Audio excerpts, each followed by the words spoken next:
All right, sports fans, how's everybody out there doing? William Martin coming at you one more time here on YouTube with another edition of the 300 Pounds of Sports Knowledge Podcast. Now, for the second week in a row, the Kansas City Chiefs lost a game that they should have won. The Chiefs fell yesterday at home to the Los Angeles Chargers in spite of racking up 437 yards of total offense. Now, the Chiefs' defense couldn't stop the running game of the Baltimore Ravens and Lamar Jackson in week number two, while yesterday, Chargers quarterback Justin Herbert was 26 of 38 passing for 281 yards and four TDs. And the cherry on top of that is that we saw Baker Mayfield in week number one for the Cleveland Browns take it to this Chiefs defense as well. Now, the Chiefs defense is not as good as it was last year, and the defense last year wasn't as good as it was when this team won the Super Bowl in 2019. And dating back to last year's Super Bowl, we saw this Chiefs defense get barbecued by the Tampa Bay Bucks in that game, and it has not stopped since. Right now, Kansas City is 30th in the NFL in yards allowed so far this season. In that Super Bowl, the Bucks put out the blueprint to slow down this Chiefs offense with that pass rush that they had, and now opponents of the Chiefs are not allowing them to beat them with the deep ball as frequently as we've grown accustomed to seeing from this high-powered offense over the past couple of years with Patrick Mahomes at quarterback and, of course, throwing that deep ball to the likes of Tyreek Hill and Mecole Hardman. But for me, yes, the Chiefs did lose the Super Bowl, but make no mistake about it, teams are still approaching them like they're the champs, as opponents of the Chiefs are bringing their A-plus game. And this goes back to last year, honestly. And it's the fact that Kansas City is the litmus test for so many teams out there in the AFC. I mean, let's be realistic. Kansas City has five straight AFC West titles under their belt to go along with three consecutive AFC Championship game appearances, and then a pair of consecutive AFC Championships to go along with the Super Bowl. So make no mistake about it. People want what Kansas City has. And when you are at the top of the mountain, there are going to be teams trying to pull you down and take you over for that king of the mountain aspect. Make no mistake about it. Chiefs quarterback Patrick Mahomes is still the truth.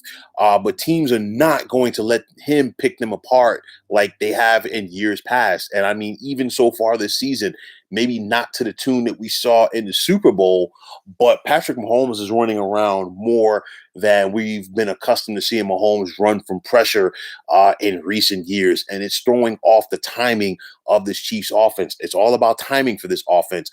And the thing is, the Chiefs, I've seen this problem going back to last year. And that problem is Kansas City feels like they could turn it on whenever they want to.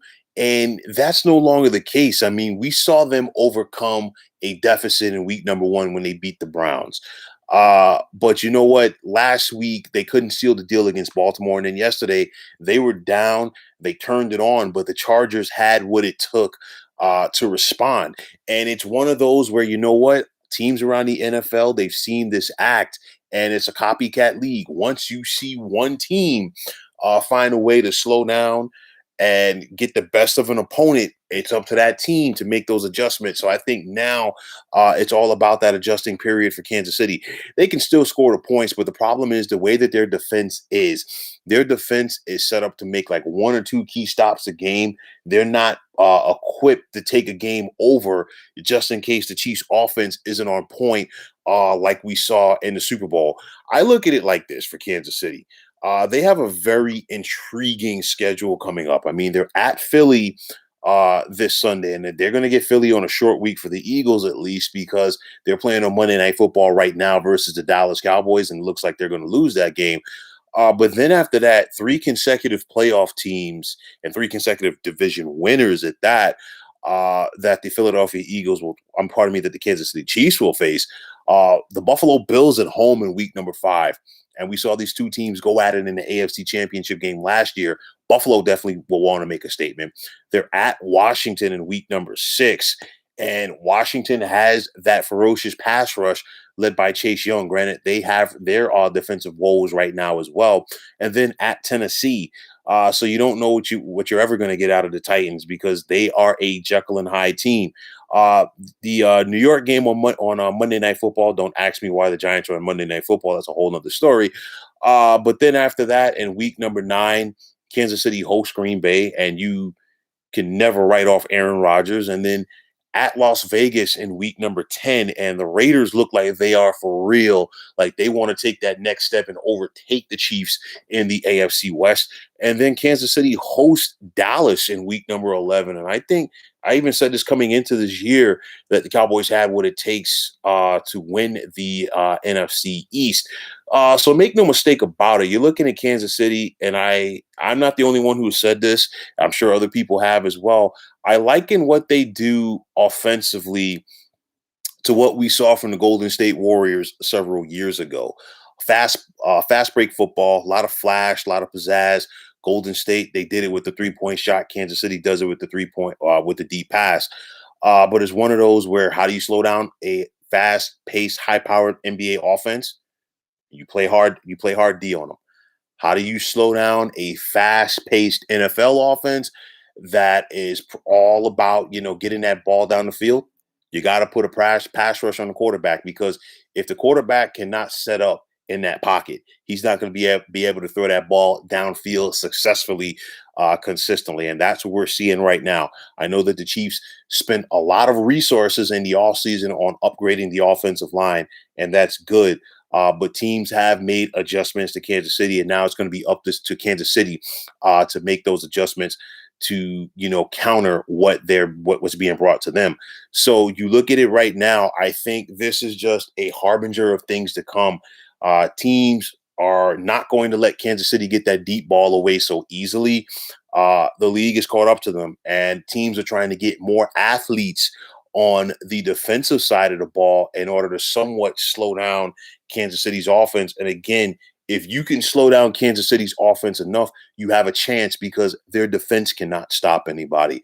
So this is going to be an interesting season for the Chiefs. I am far from writing them off because I still think they're going to be in contention to do a lot of good things. It's just not going to be as easy as they made it look in the past. So it's going to be interesting to see how Kansas City adjusts from this 1-2 mark. They're actually in last place right now in the AFC West. Believe it or not, the Chargers are 2-1, while both Denver and the Raiders are 3-0. And of course, Kansas City has 2 games with Denver and 2 games with the Raiders, and they have a rematch coming up with the Chargers. So they have an opportunity to, get ahead of themselves, so to speak. But nonetheless, it's Kansas City's going to have to put in that work to win the AFC West for a 6th consecutive year.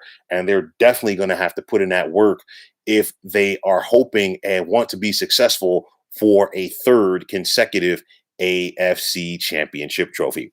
So, folks, that is going to wrap it up. And as always, I want to take this time out to thank you for tuning into the 300 Pounds of Sports Knowledge podcast here on YouTube. I want to take the time out to thank all of you fine folks out there for tuning in.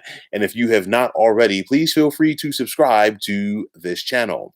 Now, if you are on Twitter, please feel free to follow me at 300 Pounds of Sports. And like I always say, if you follow me, it'll be my pleasure to follow you right back.